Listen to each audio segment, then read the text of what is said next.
Shalom, selamat pagi dan salam sejahtera. Saya ucapkan buat kita semua di kesempatan hari ini. Bersyukur karena kita kembali boleh bertemu dalam peribadatan meskipun kita terpisah oleh tempat. Karena itu Bapak Ibu Saudara, mari kita bersama-sama mengarahkan hati dan kehidupan kita. Kita mau masuk dalam ibadah di hari ini, Minggu 26 April 2020. Saya jemput jemaat untuk bangkit berdiri. Dengarkanlah ayat pengantar kita dalam ibadah hari ini yang terambil dari kitab Mazmur 96 ayatnya yang ke-9 yang berbunyi, "Sujudlah menyembah kepada Tuhan dengan berhiaskan kekudusan. Gemetarlah di hadapannya, hai segenap bumi." Mari Bapak Ibu Saudara, kita mengambil saat teduh di hadapan Tuhan. Kita datang merendahkan diri di hadapannya, mohon ampun atas setiap dosa dan kesalahan kita, agar kita layak untuk masuk dalam peribadatan kita di hari Minggu ini.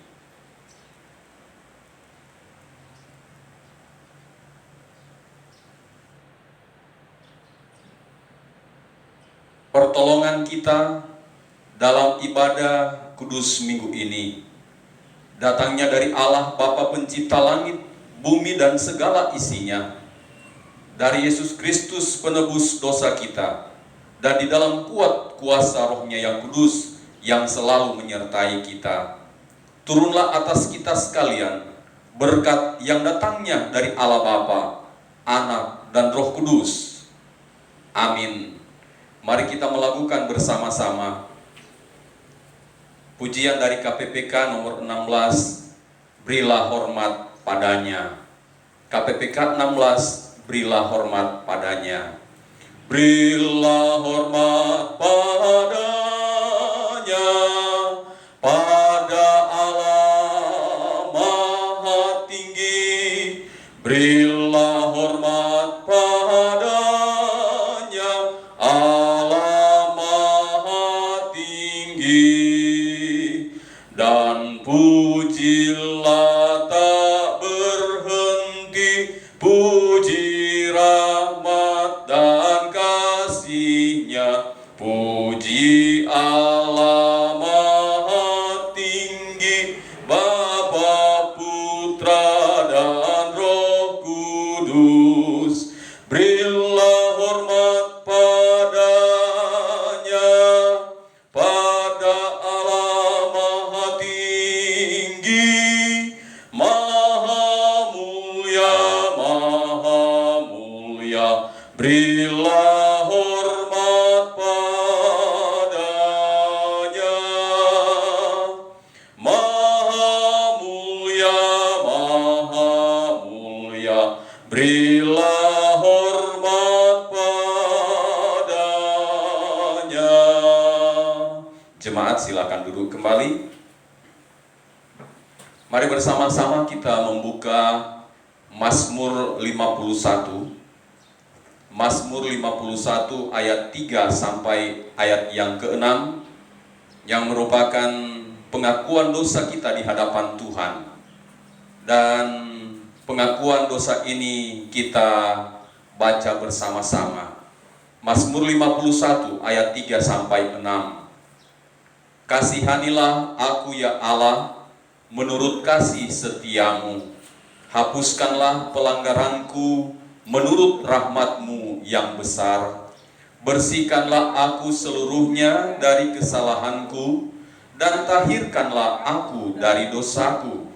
Sebab aku sendiri sadar akan pelanggaranku, aku senantiasa bergumul dengan dosaku. Terhadap Engkau sajalah aku telah berdosa dan melakukan apa yang Engkau anggap jahat, supaya ternyata Engkau adil dalam putusan-Mu, bersih dalam penghukuman-Mu."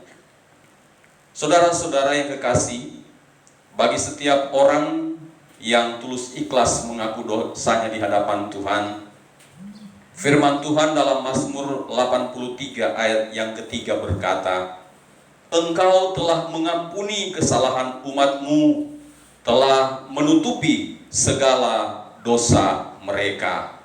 Demikian berita anugerah Allah yang kiranya meneguhkan kita menjalani hidup ini. Saudara-saudara, kita akan mempersiapkan diri untuk masuk dalam pemberitaan firman Tuhan. Mari bersama kita mempersiapkan diri untuk mendengarkan firman Tuhan dengan melakukan bersama dari KPPK nomor 417. KPPK 417, seperti rusa rindu sungaimu. Seperti rusa rindu sungaimu, jiwaku rindu Engkau. Kaulah Tuhan hasrat hatiku, ku rindu menyembahmu. Engkau kekuatan dan perisaiku, kepadamu rohku berserah. Kaulah Tuhan hasrat hatiku, ku rindu menyembahmu. Yesus, Yesus, Kau berarti bagiku. Yesus, Yesus, Kau segalanya bagiku. Marilah kita merendahkan diri di hadapan Tuhan. Kita memohon pencerahan Roh Kudus untuk mendengar firman Tuhan. Ya Bapa yang kekal di sorga, pengagungan kami persembahkan kepadamu, sebab kasih dan kesetiaan-Mu terus nyata bagi kami. Terima kasih karena kembali kami boleh beribadah di hari Minggu ini, di hari Minggu terakhir bulan April. Dan di tengah-tengah peribadatan ini, kami akan mendengar, membaca dan merenungkan firman Tuhan. Biarlah Roh Kudus yang menerangi hati dan pikiran kami, supaya kami boleh mengerti, memahami firman-Mu, tetapi juga kami mengerti kehendak-Mu yang kemudian kami aminkan dalam kehidupan kami, dan kami berlakukan itu dengan baik. Terima kasih Bapa, Engkau pimpin hamba-Mu yang penuh keterbatasan ini untuk menguraikan firman-Mu, sehingga apa yang diuraikan berkenan kepada Tuhan, menjadi berkat bagi kami. Berbicaralah Tuhan, karena kami siap mendengar suara-Mu.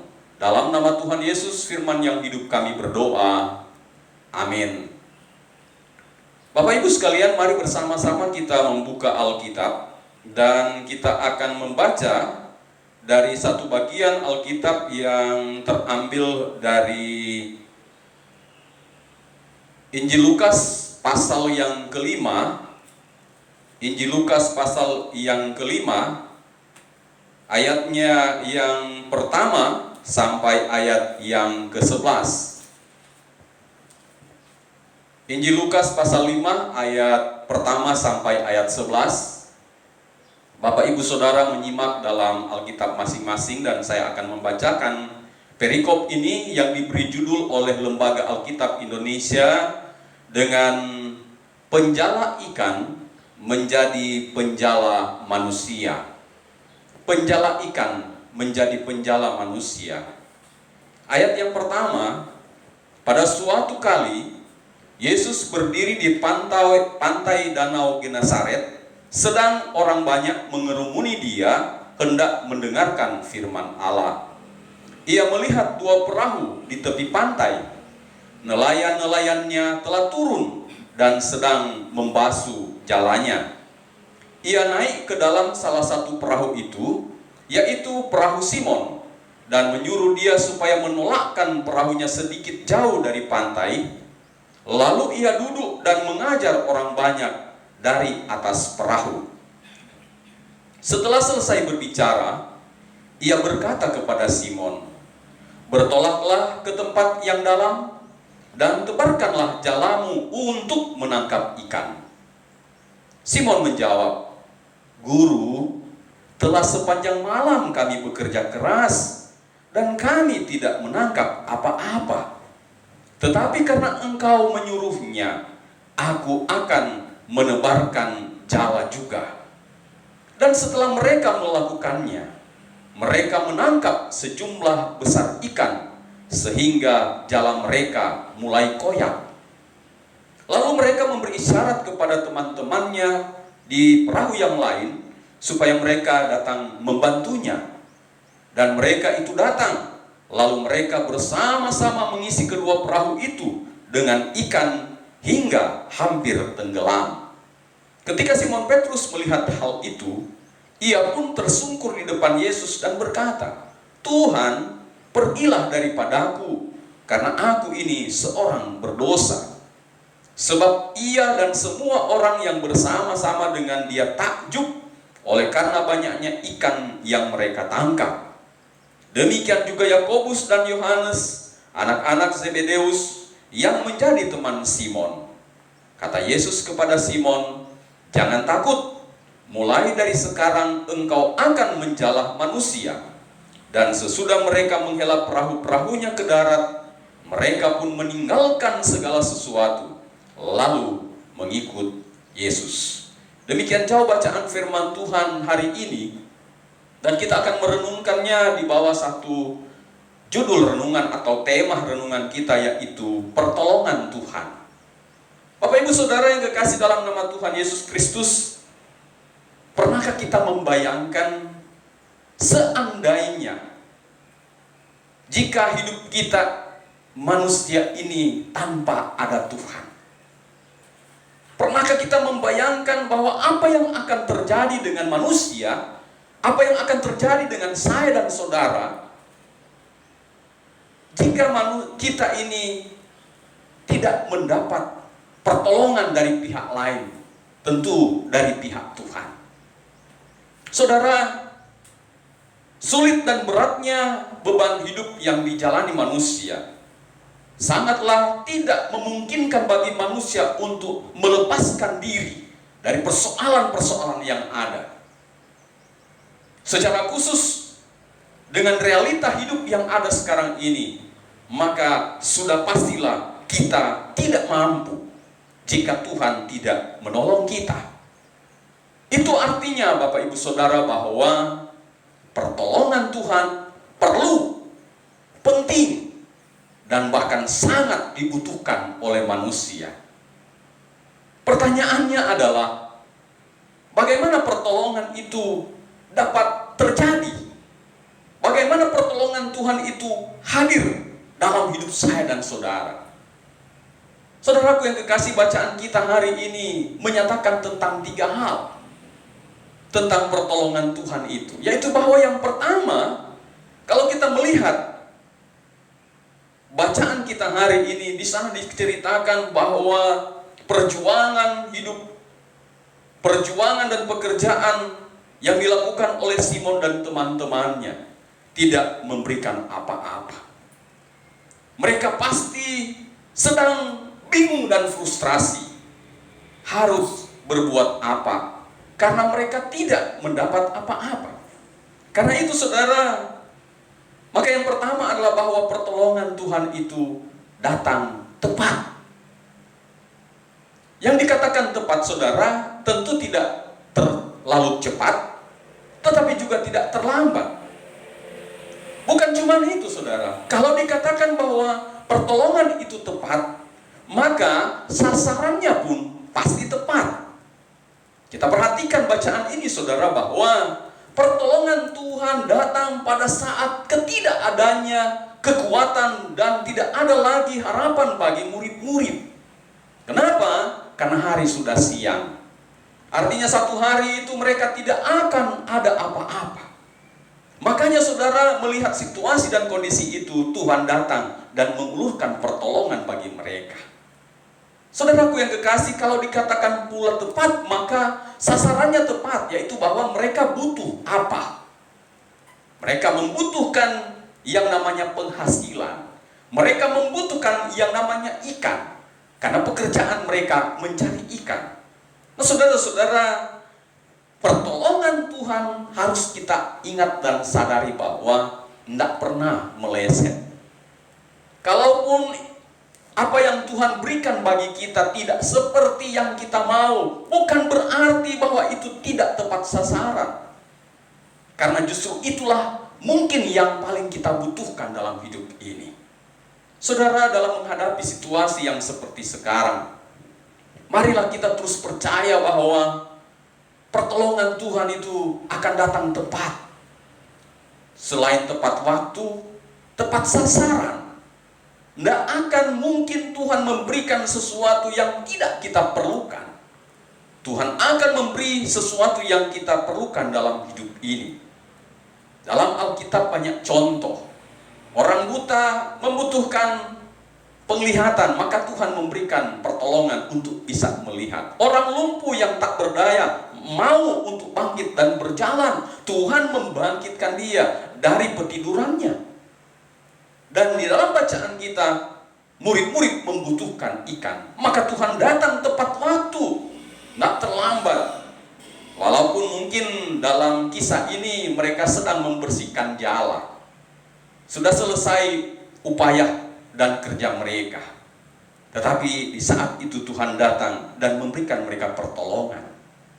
Saudara-saudaraku yang kekasih dalam nama Tuhan, oleh karena itu apapun yang sedang kita alami hari-hari ini, jangan kita menuduh Tuhan terlambat datang. Tuhan datang tepat waktu. Jangan kita merasa bahwa Tuhan tidak memberikan kita pertolongan. Tuhan sedang mengulurkan tangan untuk menolong kita. Dan pertolongannya itu tepat sasaran. Jika hari ini engkau membutuhkan iman yang semakin kuat, maka saatnya saudara berpegang pada janji Tuhan bahwa Dia tidak akan pernah meninggalkanmu. Hal yang kedua saudara, bagaimana pertolongan itu datang kepada manusia adalah bahwa pertolongan Tuhan tidak dapat dibatasi oleh ruang ataupun waktu. Kisah dari bacaan kita tadi saudara mengatakan bahwa sudah selesai waktu mencari ikan. Karena rupanya tradisi mencari ikan saudara, waktu untuk mendapatkan ikan atau hasil yang tepat adalah waktu malam. Oleh karena itu ketika Tuhan datang sudah pada waktu pagi, Petrus dan teman-teman bilang, Tuhan solewat. Masa untuk mendapatkan ikan sudah lewat, waktu untuk mencari ikan sudah lewat. Saudara yang kekasih, tetapi Tuhan bilang tidak. Bertolak ke tempat yang lebih dalam, tebarkan jala, maka kamu akan mendapat. Saudara-saudara, pertolongan Tuhan tidak dapat dibatasi oleh apapun juga. Dan jika hari ini kita beribadah di rumah masing-masing, maka itu juga pertolongan Tuhan bagi kita. Di mana kita mendapatkan pertolongan Tuhan? Di mana saja. Di kolam Bethesda ketika orang-orang datang yang sakit mencari penyembuhan. Di danau. Di mana lagi saudara? Di rumah tempat murid-murid sedang berdiam diri. Di mana? Di rumah ibadah. Dan di mana-mana. Tuhan tidak dapat dibatasi oleh ruang dan waktu saudara. Saudara yang kekasih dalam nama Tuhan, siang atau malam, Tuhan terus bekerja bagi kita. Di semua musim, tidak tergantung musim apapun, Tuhan akan menyatakan pertolongannya bagi kita. Karena itu saudara, sadari bahwa Tuhan ada di mana-mana. Tetapi ini juga menjadi peringatan bagi kita bahwa kita tidak bisa bersembunyi di mana-mana. Karena Tuhan ada di sana, Tuhan menyaksikan kita, Tuhan memantau kita, Tuhan melihat kita, dan Tuhan sedang menilai kita. Karena itu Bapak Ibu Saudara, mari terus kita berserah kepada Tuhan. Dalam situasi yang sulit seperti sekarang, bukan berarti Tuhan tidak berkuasa untuk menolong kita. Justru pertolongan Tuhan semakin terasa, yaitu bahwa manusia membutuhkan Dia, manusia membutuhkan kehadirannya, dan situasi ini boleh dimanfaatkan untuk membuat iman kita semakin kuat, semangat kita semakin berkobar, dan biarlah kita selalu mempermuliakan Tuhan dalam hidup ini. Yang ketiga, saudara, pertolongan Tuhan itu akan jadi jika mereka melakukan dengan percaya. Ayat 5 dan ayat 6 dalam bacaan kita, saudara, jelas Simon menjawab, "Guru, telah sepanjang malam kami bekerja keras dan kami tidak menangkap apa-apa. Tetapi karena Engkau menyuruhnya, aku akan menebarkan jala juga." Dan setelah mereka melakukannya, mereka menangkap sejumlah besar ikan sehingga jala mereka mulai koyak. Perhatikan baik, saudara, dua ayat ini, bahwa Simon dan teman-teman tidak hanya sekedar mendengar ada kabar baik, tidak hanya sekedar menaruh telinga untuk mendengar bahwa ada solusi, ada pertolongan, ada uluran tangan Tuhan. Tetapi kemudian, saudara, meskipun apa yang disuruh Tuhan untuk dilakukan tidak seperti pengetahuan, tidak seperti pengalaman, tidak seperti yang biasanya, tetapi seperti kata Simon, karena Engkau menyuruhnya, aku akan melakukannya. Saudara-saudara, seandainya saja waktu itu Simon cuma bilang, "Ya Tuhan, saya percaya, kami yakin," tetapi mereka tidak bertindak, maka saya yakin pertolongan Tuhan tidak menjadi nyata. Saudara, tapi karena ketaatan dari Simon dan teman-teman, maka pertolongan Tuhan menjadi nyata. Hal ini membelajarkan kita, saudara, bahwa pertolongan Tuhan selalu tersedia. Persoalannya adalah bahwa apakah kita percaya. Dan dalam kepercayaan kita, salah satu faktor yang menentukan adalah apakah kita juga taat.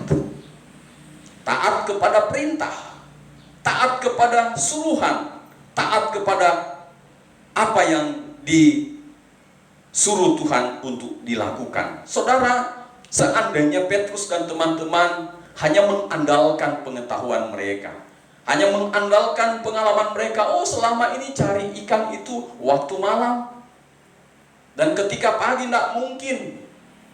Dan jika keraguan itu yang melilit hidup mereka, dan mereka tidak melakukan perintah dan permintaan Yesus, saya percaya pertolongan Tuhan tidak berlaku bagi mereka. Saudara, jika hari ini pemerintah yang kita yakini adalah wakil Allah sudah memberikan anjuran-anjuran, maka marilah kita dengan penuh ketaatan pula mau mengikuti dan melakukannya, dengan tidak membantah, dengan tidak melawan. Kita melakukannya dengan hati yang penuh sukacita, karena kita tahu bahwa Tuhan menyayangi kita, bahwa kita tahu bahwa Tuhan itu adalah pelindung kita.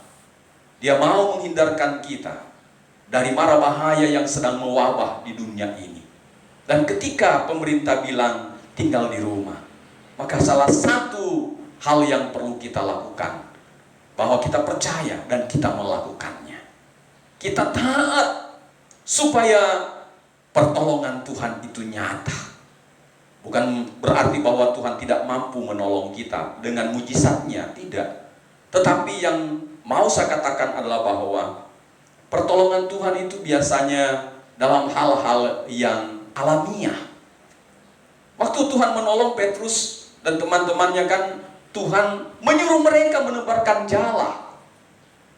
Tuhan tidak bilang duduk nanti mujizat datang, ikan-ikan naik ke perahu. Enggak. Tuhan bilang tebarkan jala. Artinya bahwa kehidupan kita yang apa adanya, itu kita jalani. Tetapi itu membuktikan bahwa kita taat. Sehingga dengan demikian, maka kita melihat dan menyaksikan pertolongan Tuhan. Dan pertolongan Tuhan itu sangat ajaib, besar dan luar biasa. Lihat saja saudara-saudara, bukan musim tangkap ikan, bukan waktu tangkap ikan, bukan saat tepat tangkap ikan, tetapi banyak ikan yang didapat. Bahkan Alkitab mencatat alat penangkap ikan mereka hampir koyak, saking banyaknya. Kenapa saudara? Karena di sana ada unsur ketaatan. Ketaatan adalah melampaui akal kita. Ketaatan adalah melampaui pengetahuan kita. Ketaatan adalah melampaui apa yang ada dalam realita hidup kita. Ketaatan merupakan sebuah ketundukan, kepatuhan mutlak kepada yang memberi perintah. Karena dia yang memberi perintah, dia juga yang sedang mengulurkan tangan untuk memberi pertolongan bagi saya dan saudara. Jalani hidup ini dengan percaya kepadanya, dengan taat kepadanya, sehingga kita akan melihat pertolongan Tuhan besar bekerja bagi kita, mujizat Tuhan dinyatakan bagi kita, dan kita menikmati damai sejahtera. Selamat hari Minggu, selamat bersuka cita, selamat menanti pertolongan Tuhan, menyambut pertolongan Tuhan. Tuhan Yesus memberkati. Amin. Mari kita berdoa. Hari ini kami sudah belajar firman-Mu Tuhan. Kami percaya akal kami yang terbatas tentu tak mampu untuk memahami sempurna kehendak-Mu. Tetapi biarlah Roh Kudus yang akan mengatakan yang sempurna bagi kami. Biar Roh Kudus yang mengungkapkan secara sempurna bagi kami. Dan kami boleh melakukannya dengan penuh kesetiaan dalam hidup kami. Terima kasih buat firman-Mu Bapa. Biarlah kami melihat pertolongan-pertolongan Tuhan yang ajaib melalui perjalanan hidup kami yang apa adanya. Sebab di sanalah kasih Tuhan dinyatakan. Dalam nama Tuhan Yesus kami berdoa. Amin. Bapak Ibu Saudara, saya jemput kita bangkit berdiri. Dan bersama dengan semua orang percaya yang ada di segala tempat dan sepanjang zaman, mari kita mengikrarkan pengakuan iman rasuli dan kita masing-masing berkata demikian.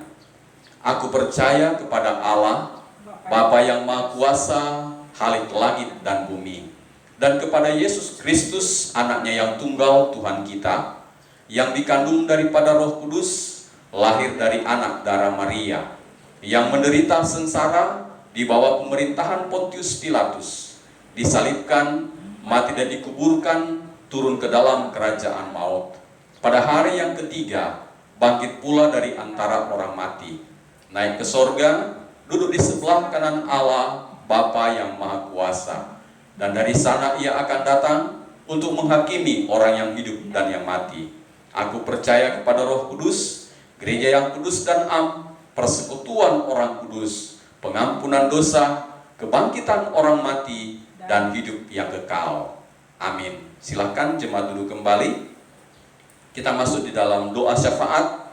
Mari kita satukan hati kita. Kita mendukung pokok-pokok doa yang dinaikkan hari ini. Terpujilah Engkau Tuhan Bapa di sorga, Allah yang kekal, yang tak pernah berubah dahulu, sekarang, dan selamanya. Engkau yang telah menuntun kami di sepanjang minggu ini dalam kami mengerjakan tugas-tugas kami. Terima kasih buat kebaikan-Mu. Dan bila kami boleh ada di minggu yang baru ini, itu adalah anugerah Tuhan buat kami. Oleh karena itu Bapa, biarlah kiranya Engkau yang berkenan mengampuni segala dosa dan kesalahan kami yang telah kami lakukan di sepanjang hidup kami, secara khusus di minggu yang baru saja kami lewati. Agar di minggu yang baru ini, berkat-berkat baru dan indah pun kami akan terima, kami akan rasakan dan kami nikmati. Ya Bapa di sorga, dalam tugas dan kerja kami masing-masing, biarlah Tuhan menolong kami. Dalam pekerjaan kami di rumah, biarlah Tuhan selalu beserta dengan kami. Kalau terpaksa kami harus keluar, Tuhan juga kiranya melindungi menjaga kami dengan mengikuti protokol kesehatan, supaya kami dapat menghindari penyebaran virus yang ada. Kami juga berdoa Tuhan buat hamba-hambamu yang bekerja sebagai petugas medis, yang mau tidak mau harus melayani masyarakat. Tuhan, lindungi mereka semua, jagai dan berkati mereka, tetapi juga beri hikmat sehingga mereka boleh waspada dan berhati-hati dalam menunaikan tugas mereka dengan mengikuti petunjuk-petunjuk yang sudah disiapkan untuk mereka. Kami berdoa Tuhan buat anggota TNI dan Polri yang juga mendukung pemerintah dalam menerapkan pembatasan sosial yang ada. Tuhan, Engkau beri hikmat sehingga tindakan mereka boleh bijaksana, maka masyarakat pun tidak terusik dengan keputusan-keputusan mereka. Engkau memberkati supaya semua yang dilakukan adalah demi kesejahteraan kami, umat manusia yang ada di bumi ini, secara khusus yang ada di Indonesia. Kami berterima kasih untuk pemerintah yang Tuhan sudah pakai untuk memutuskan bahwa ada dana-dana yang dikucurkan dalam rangka penanganan penyebaran virus dan penyembuhan untuk mereka-mereka yang sudah terpapar. Tuhan, Engkau berkati supaya dana-dana itu boleh tiba di tangan yang berwajib menerimanya. Tuhan yang akan memberikan kejujuran bagi pengelola-pengelola yang ada, sehingga dana-dana itu boleh terpakai sesuai dan tepat sasaran. Secara khusus Tuhan, kami berdoa untuk penyediaan alat pelindung diri bagi petugas-petugas. Tuhan senantiasa memberkati, dan biarlah pabrik-pabrik yang mengusahakannya boleh menyediakannya tepat seperti yang dibutuhkan. Kami juga berdoa kepadamu Tuhan, supaya Engkau yang akan menolong untuk perusahaan-perusahaan yang membuat obat-obatan, supaya boleh berjalan dengan lancar, dan obat-obatan yang dibutuhkan oleh para pasien pun dapat disuplai sampai ke tujuan. Kami berdoa kepadamu Tuhan untuk para pasien, biarlah Engkau yang akan memberkati mereka. Mereka tetap semangat menjalani masa pemulihan mereka sampai mereka boleh dipulihkan.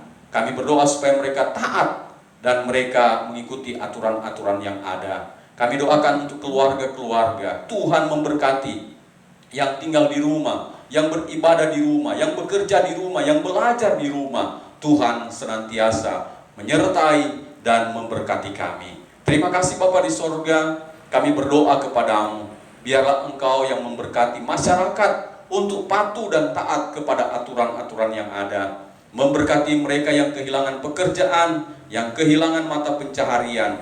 Biarlah mereka terus meminta dan menanti pertolongan Tuhan, sebab Tuhan hadir dengan pertolongan yang tepat waktu dan tepat sasaran seperti yang diperlukan oleh kami. Terima kasih Bapa di sorga, gereja-gereja dalam pelayanan hari ini, biar Tuhan memberkati media-media yang dipergunakan. Tuhan berkati, tentu kami membutuhkan jaringan yang baik. Tuhan memberkati jaringan yang ada untuk dapat memberikan pelayanan bagi jemaat yang membutuhkan. Terima kasih Bapa di sorga, kami bawa dan pertaruhkan hidup kami dalam semua kebutuhan kami. Tuhan memberkati mezbah-mezbah doa di rumah masing-masing. Tuhan memberkati semua yang kami perlukan. Terpujilah Engkau Bapa di sorga. Kami percaya Engkau mendengarkan doa kami, dan karena itu kami pun bersyukur karena hari ini hamba-hambamu yang berulang tahun. Tuhan memberkati mereka, biarlah mereka bersukacita, dan secara khusus di jemaat GKKA Toli-Toli ada hambamu Bapak Peter Lengkoan yang berulang tahun. Tuhan memberkati hambamu dalam perjalanan hidupnya, dalam keluarganya, dalam pekerjaannya. biarlah Tuhan selalu ada dan memberi pertolongan, memberkati dan mencukupkan kebutuhan-kebutuhannya. Inilah doa kami Bapa, dan sebentar kami akan memberikan persembahan kami. Tuhan, kuduskan tangan-tangan yang akan memberi persembahan, dan biarlah persembahan yang dikumpulkan akan boleh menunjang dan mendukung pelayanan yang sedang dikerjakan. Inilah doa kami Bapa. Sempurnakanlah, karena kami sudah naikkan doa kami di dalam nama Yesus Kristus Tuhan kami yang mengajar kami berdoa demikian. Bapa kami yang ada di sorga, dikuduskanlah namamu. Datanglah kerajaan-Mu, jadilah kehendak-Mu di bumi seperti di sorga.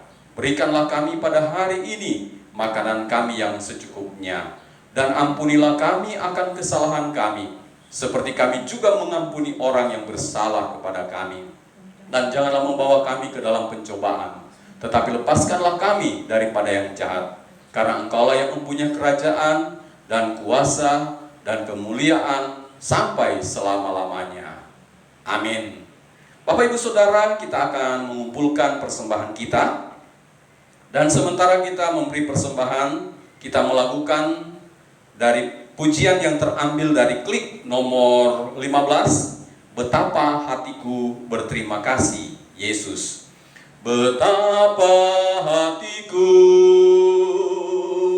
berterima kasih Yesus, Kau mengasihiku, Kau memilikiku.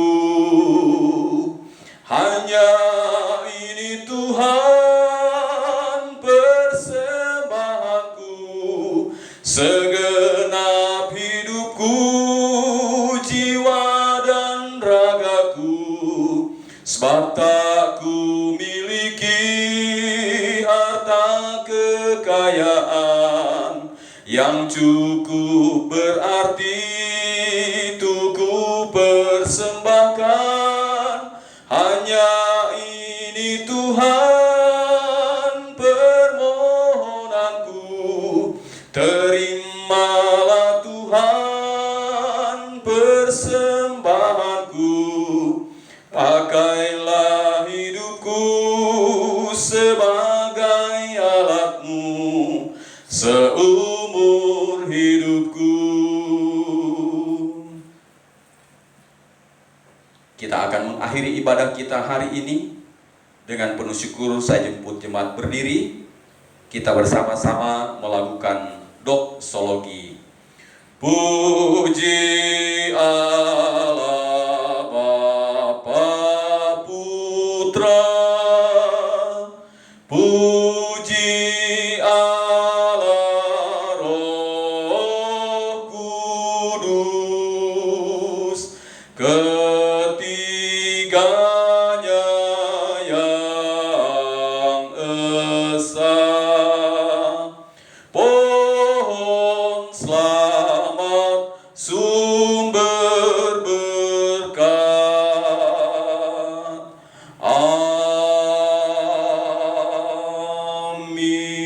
Amin. Jemaat yang Tuhan kasihi, tadahkan tanganmu dan terimalah berkat Tuhan. Tuhan memberkati engkau dan melindungi engkau. Tuhan menyinari engkau dengan wajah-Nya dan memberi engkau kasih karunia. Tuhan menghadapkan wajah-Nya kepadamu dan memberi engkau damai sejahtera. Amin. Amin. Amin.